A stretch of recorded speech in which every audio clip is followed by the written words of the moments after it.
एक छोटे से गांव में रहने वाला 14 साल का लड़का अक्षय अपनी मां सरोज के साथ रहता था। पिता का देहांत तब हो गया था जब अक्षय सिर्फ 5 साल का था। मां दूसरों के घरों में बर्तन मांजने और खाना पकाने का काम करके घर चलाती थी। कमाई इतनी कम थी कि कई बार चूल्हा तक नहीं जलता, लेकिन अक्षय के सपनों की लौ कभी बुझने नहीं दी गई। अक्षय पढ़ाई में बहुत तेज था। स्कूल में हर परीक्षा में सबसे आगे।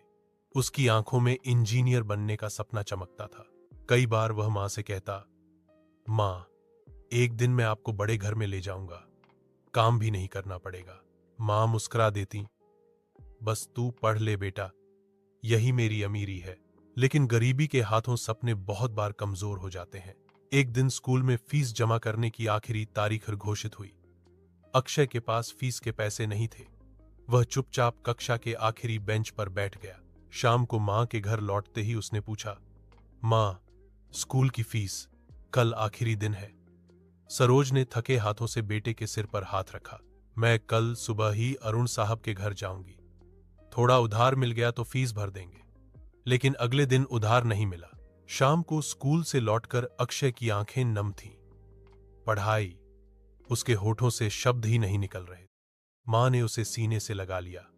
बेटा, सपनों की कोई फीस नहीं होती, फीस तो स्कूल की होती है। सपना मत छोड़ना। अक्षय ने आंसू पोंछे और एक छोटा सा फैसला लिया, वह पढ़ाई के साथ काम भी करेगा। वो गांव की चाय दुकान पर शाम को बर्तन धोने का काम करने लगा। कई दोस्त हंसते, अरे इंजीनियर साहब, चाय परोसोगे क्या? लेकिन अक्षय सिर्फ मुस्कुराता और कहता, अभी परोस रहा हूं, कल सपने परोसूंगा। धीरे धीरे फीस के पैसे जमा हो गए। फीस जमा हुई और अक्षय फिर स्कूल जाने लगा। परीक्षा के दिन आए। अक्षय ने अपनी मेहनत झोंक दी। परिणाम आया। वह पूरे जिले में पहला आया। स्कूल में उसका सम्मान हुआ। मां की आंखों में गर्व और खुशी की चमक थी। इसी समारोह में शहर के एक बड़े कॉलेज के प्रिंसिपल ने कहा, अक्षय, अगर आगे पढ़ना चाहो तो हमारा कॉलेज आपकी पूरी पढ़ाई की जिम्मेदारी लेगा। अक्षय की दुनिया ही बदल गई। कॉलेज में पहुंचकर पढ़ाई कठिन थी, खर्च भी ज्यादा, लेकिन अक्षय ने हार नहीं मानी। वह रात में लाइब्रेरी में पढ़ता और सुबह अखबार बांटने का काम भी करता। वह हर दिन अपने सपनों को पसीने से सींचता। इंजीनियरिंग की पढ़ाई खत्म हुई। उसके मेहनत और टैलेंट ने उसे एक बड़ी कंपनी में नौकरी दिला दी। वही अक्षय, जिसे कभी फीस भरने तक के पैसे नहीं थे, अब 5 लाख महीना कमाने लगा। नौकरी के पहले ही दिन उसने मां को कॉल किया, मां, मैं आ रहा हूं और इस बार तुम्हें लेने आ रहा हूं। मां ने आंखें बंद की। भगवान, मेरा बेटा आखिर उड़ ही।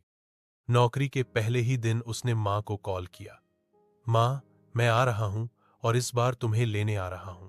मां ने आंखें बंद की। भगवान, मेरा बेटा आखिर उड़ ही गया।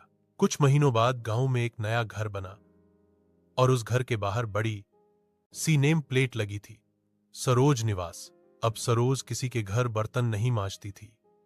वह बस अपने बेटे की सफलता के फूलों को समेटती रहती थी।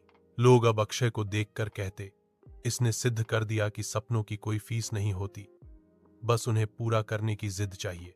अक्षय हर बार मुस्कुराता और मां का हाथ पकड़कर कहता, मां, ये सब आपकी वजह से, आपने कभी मेरा हौसला कम नहीं होने दिया। मां की आंखों से आंसू टपकते और वह बस इतना कहती, मैं तो बस ईश्वर से यही मांगती थी, मेरा बेटा एक दिन अपनी मंजिल पर जरूर पहुंचे। कभी खुद को गरीबी, स्थितियों या तानों से कमजोर मत समझो। जीत हमेशा उसी की होती है जो सपनों को कभी गिरने नहीं देता, क्योंकि सपनों की कोई फीस नहीं होती।